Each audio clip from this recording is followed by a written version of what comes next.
Welcome po sa episode ng Panlasa Ko. Itong episode kong to ay magluluto tayo ng steak, barbecue steak. Ang flavor niya po ay whiskey. Ito po yung ingredients o sangkap na kakailanganin natin. Tapos po kayo na pong bahalang pumili kung ano ang gusto nyong steak, kung anong part, nasa sa inyo po yun. Sa pong whiskey, Jack Daniel po na honey flavor, pero nasa inyo po kung anong whiskey gusto nyong gamitin. Soy sauce, toyo, apple juice, lemon juice, garlic paste, black pepper.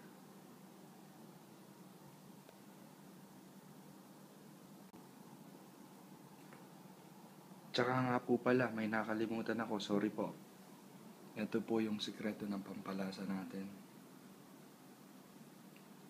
Lea and Perrins po, Worcestershire sauce. Masarap po yan sa kahit anong klaseng karne.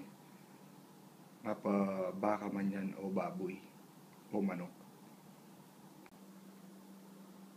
Ito po, naglagay na po ako ng garlic paste, mga 4 na tablespoon po. Tsaka paminta po, yung ginrind. Yan, susunod ko po lalagay. Ito po.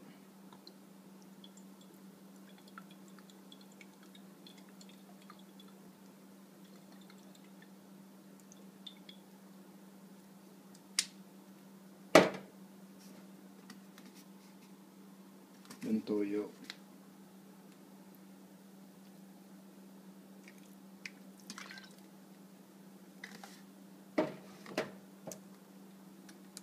Apple juice.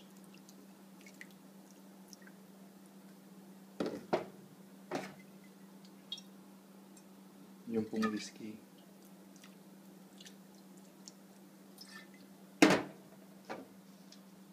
Tsaka po lemon juice.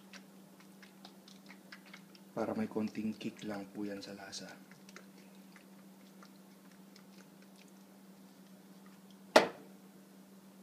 Tsaka lang po natin yan ihalo. Ito po ang itsura kapag naihalo na po. Ang next step po natin is isasaran wrap lang po natin yan at ipapasok sa ref.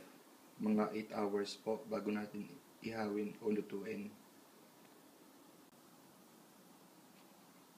Ito po. Hindi pa ako makahanap ng saran wrap sa bahay kaya hindi ko na sinaren wrap.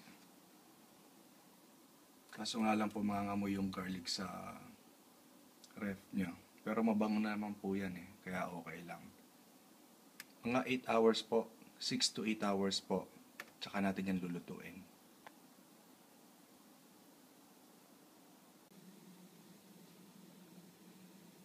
Ito po, after po ng 6 to 8 hours ng pagmamarinate, ito po ang kilalabasan ng karne natin.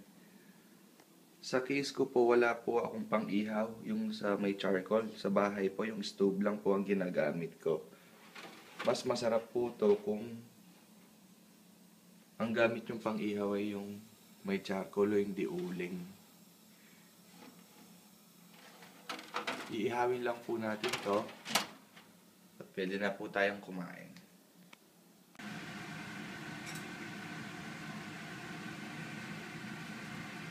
Yan na po yung steak natin kapag naihaw na.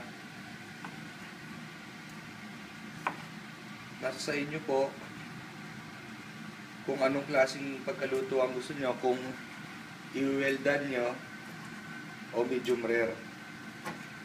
Ako po sa ginawa ko po, medium rare ko po ito ng konti.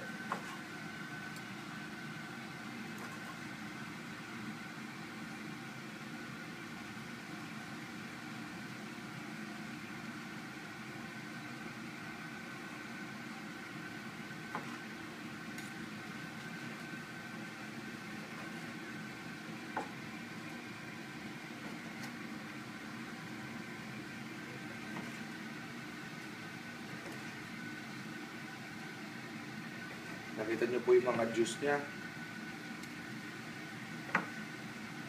lumalabas-labas pa habang hinihiwa.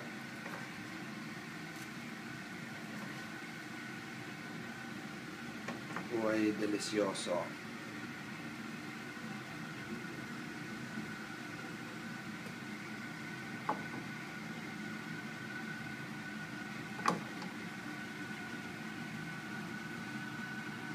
Isiset ko lang po at kakain na tayo.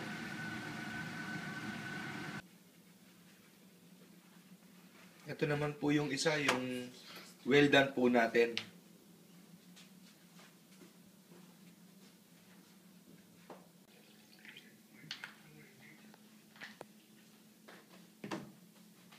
Ito po ang natapos na luto ng whiskey steak po. Kain na po tayo.